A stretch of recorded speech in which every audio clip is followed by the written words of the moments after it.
어제 코로나19 일일 확진자 수가 2,427명 기록했습니다. 지난 월요일까지 개천절 연휴 영향으로 검사 수가 감소하면서 환자 수가 1,000명대로 내려왔었는데 감소 영향이 사라지면서 다시 급증세가 나타나고 있습니다.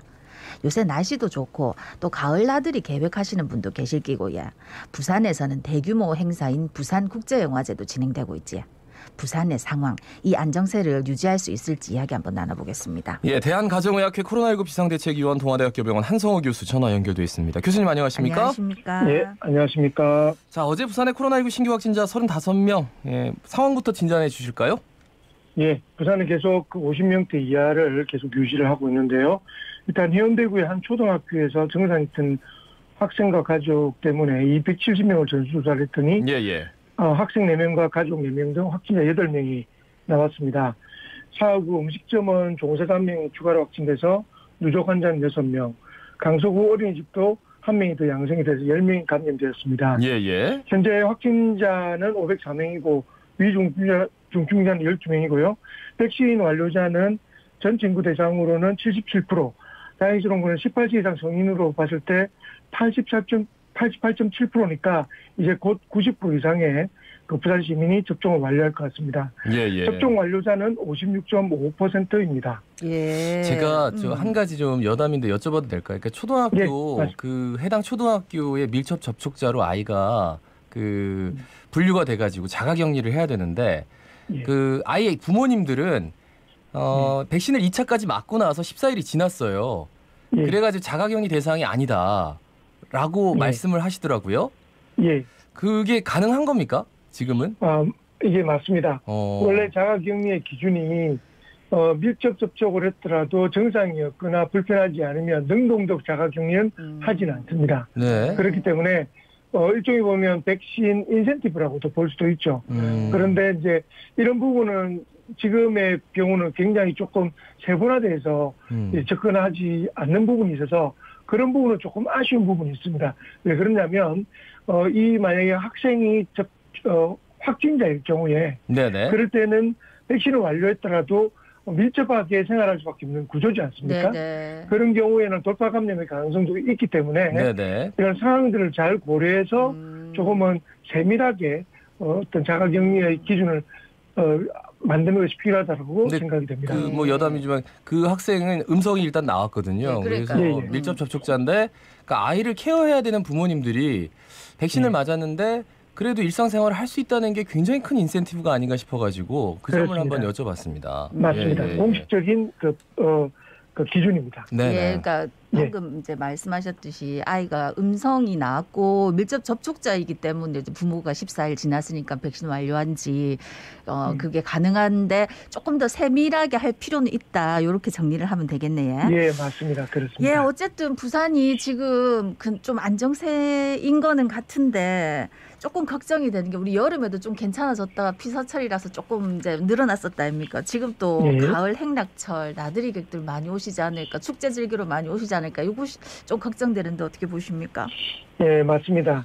우리가 제일 부산을 우려하는 것이 부산의 지금 안정세는 결국 부산 시민들이 열심히 협조하고 한 부분 조심했던 부분 때문이라고 저는 생각이 되는데 문제는 뭐 국제영화제라든지 뭐 가을의 행락철에 또 이런 해운대나 이런 피서지역을 찾아오는 그 관광지를 찾아오는 외지분들이 사실은 또 어떤 영향을 미치게 되는 걱정을 하게 되는데요. 근데 그런 부분에 대해서는 이런 행사들이 나쁜 영향을 미칠 수도 있다라고 걱정을 합니다. 우선 그 부산국제영화제를 해서 그 관람객들의 감염을 막고 확진자를 빨리 찾아내기 위해서 영화 전당에 임시 선별진료소를 운영을 합니다. 13일까지 오전 9시부터 오후 6시까지 운영을 하는데요. 문제는 정상이 있고 걱정이 되는 분이 이렇게 임시 선별진료소를 오시는 것 자체를 안 했으면 좋겠습니다. 영화 전당에 선별진료소가 있지만 선별진료소에 검사를 할 분들은 여기로 오는 것이 아니라 오히려 이런 행사를 참여하지 않고 쉬면서 선별진료를 했으면 하고 좀 당부를 드리고요. 그 외에 이제 가을 행락절을 맞이해서 장거리의 버스나 교통시설을 이용하는 분들이 많을 것인데 이런 이제 공공 그 이동수단을 이용할 때는 반드시 환기나 이런 부분을 조심해서 이동해야 된다는 부분을 다시 한번 당부드립니다. 영화의 전당 근처에 있는 선별진료소 같은 경우에는 특정한 행사에 들어갈 때 PCR 검사 음성 확인 증이 필요하거든요. 이게 사흘 안에. 네. 그런 분들이 조금 구체적으로 적극적으로 이용하시면 좋을 것 같고 실제 좀 증상이 있는 분들은 보건소 아시니까 그리고 부산에 좀 지리가 낯선 분들도 있으니까 그런 분들은 그러니까 영화의 전당 가시고 필요하신 분들 전체적으로 다 증상이 없는데 증상 있는 분들은 되도록이면 보건소 쪽으로 가시라. 그렇죠. 맞습니다. 알겠습니다. 이달 5일부터 29일까지 사전 예약이 진행되고 있는 16세에서 17세 청소년 사전 예약률이 33.3%. 코로나19 백신 접종 꼭 필요한 청소년들 지난번에도 한번 짚어주셨는데 이번에도 예. 한번 좀 짚어주실까요? 예, 맞습니다. 청소년들은 증상이 심하지 않고 실제로 감염이 돼서 중증화율이 상대적으로 낮기 때문에 꼭 백신이 필요하냐라는 부분들은 논란이 아직도 많습니다. 네네. 그러나 기저질환이 있는 소아청소년은 반드시 접종을 하는 게 좋다라고 다시 당부를 드립니다. 예를 들어 소아당뇨, 비만 등 내분비 질환이 있거나 심혈관 질환이나 또는 천식 같은 만성호흡기성 질환 같은 기저질환이 있는 환자는 코로나19로 인해서 향후에 중증도로 진행될 확률이 2배 이상 높기 때문에 네네. 이런 소아청소년들은 반드시 접종을 하기를 바라고요. 그리고 이런 소아청소년이 집안의 어르신이나 아주 위험한 면역이 떨어져 있는 항암 치료자라든지 이런 가족들이 같이 있는 경우에도 조금 힘들겠지만 접종을 꼭 해주십사라고 당부드립니다. 네네. 네.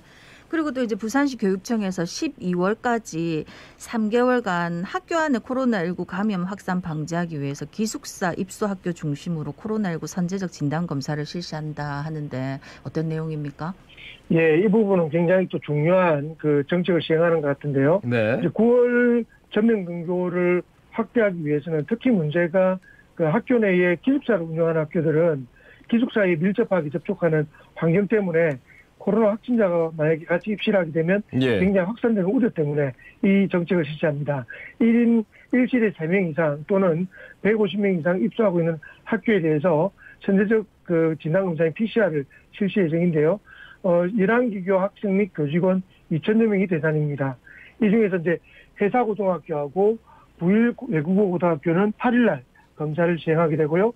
매주 금요일날 학교를 방문해서 검사해서 다음날 그 학교에 그 결과를 통보하는 것으로 예정되어 있습니다. 예.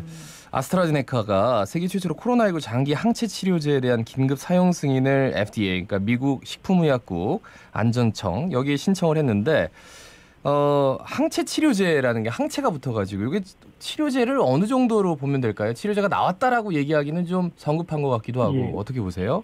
이 부분이 좀 오해가 있는데 치료제 이번에 이제 아스트라제네카가 신청한 치료제는 엄밀히 따지면 그 코로나19가 확진이 돼서 감염된 환자를 대상으로 한 치료제 개념이 아니고요. 네. 이 치료제 안에 바이러스를 억제하게 된 항체가 포함되어 있는 어떤 그런 개념의 그 어떤 약물이라고 생각됩니다. 무슨 말이냐면 기존 그 기저질환이나 다른 여러 가지 이유 때문에 백신을 접종하지 못했던 분들이 이 치료제, 이 약물을 투여하게 되면 면역 체계를 강화해서 백신을 맞지 않더라도 면역을 보호할 수 있다. 요 개념입니다.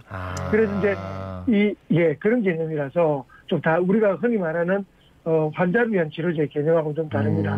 약간 기저질환이 있는 분들의 그 백신이다. 뭐 이렇게 얘기할 수도 있겠네요. 그렇죠. 주사 이제 치료제를 통한 백신이다라고 이해하시면 될 것 같습니다. 네. 어쨌든 뭐 이렇게 하는 것도 역시 백신처럼 근육에 접종하는 방법을 하고요. 한 최대 1년 정도 면역력 증강 효과가 있어서 발병을 막는 효과가 한 77% 정도로 알려져 있습니다. 네. 코로나19 백신 접종한 이후에 월경에 문제가 생겼다는 여성분들이 많다 하더라고요. 그래서 이제 코로나19 백신 접종 이후 이상 반응 신고 항목에 이게 이제 월경 장애가 추가된다 하던데 이건 또 무슨 내용입니까? 저도 이제 부작용 환자들 굉장히 많이 그 진료를 하게 되는데요. 예. 굉장히 다양한 부작용이 있습니다. 사실 분류되기 어려울 정도로 다양한 부작용이 있는데요. 예를 들어서 발열, 통증, 부기발적, 구토, 메스꺼움, 두통, 관절통, 피로감, 알레르기 반응, 기타 이렇게 8개 분류를 했던 그 분류 과정 중에 월경장애, 다시 말해서 월경이 일정하던 분들도 월경이 없거나 불규칙해지는 걸 말합니다. 이런 월경장애 항목이 워낙 환자군이 좀 많기 때문에 이런 부분에 대해서 712건이 접수가 되었습니다. 그래서 이제 또 다른 항목으로 분류가 되는 거죠. 근데 분류되지 않은 진짜 다양한 부작용들이 많습니다. 예. 다시 당부드리고 싶은 것은 혹시 백신을 접종하고 난 뒤에 2주 이내에 제일 중요한 것은 보통 3일 이내가 제일 중요한데요. 그때 뭐 가슴 통증이라든지 어떠한 다양한 증상이 나타나더라도 불편해진다면 빨리 가까운 병원에 가서 꼭 진료를 보시라. 그래야지 또 굉장히 중증도의 부작용도 예방할 수 있다라고 생각이 되기 때문에 이런 부분에 대해서는 분류보다도 접종을 하고 난 뒤 이상 반응이 있으면 바로 병원에 가라라고 다시 당부드리고 싶습니다. 예. 자, 그리고 18세 이상 코로나19 백신 미접종자. 오는 11일부터 사전 예약 없이 의료기관이 보유한 백신 물량을 통해서 당일 접종할 수 있다. 자세한 내용 좀 짚어주실까요? 18세 이상 미접종자는 11일부터 그 의료기관의 백신 보유 물량, 다시 말해서 잔여 백신을 통해서 언제든 접종할 수 있다는 것입니다. 예. 이전에 비해서는 일주일 정도 지금 현재 조금 앞당겨서 현장 접종이 가능한 부분이고요.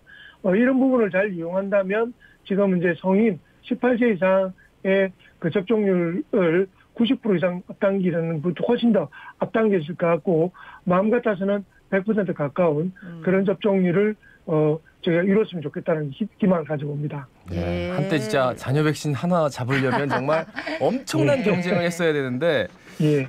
이제는 이게 조금 수월해지는 느낌도 있네요. 그죠? 그렇습니다. 여유가 좀 있는 거죠. 예. 말씀 잘 들었습니다. 고맙습니다. 고맙습니다. 예, 고맙습니다. 예, 대한가정의학회 코로나19 비상대책위원 동아대학교병원 한성호 교수였습니다.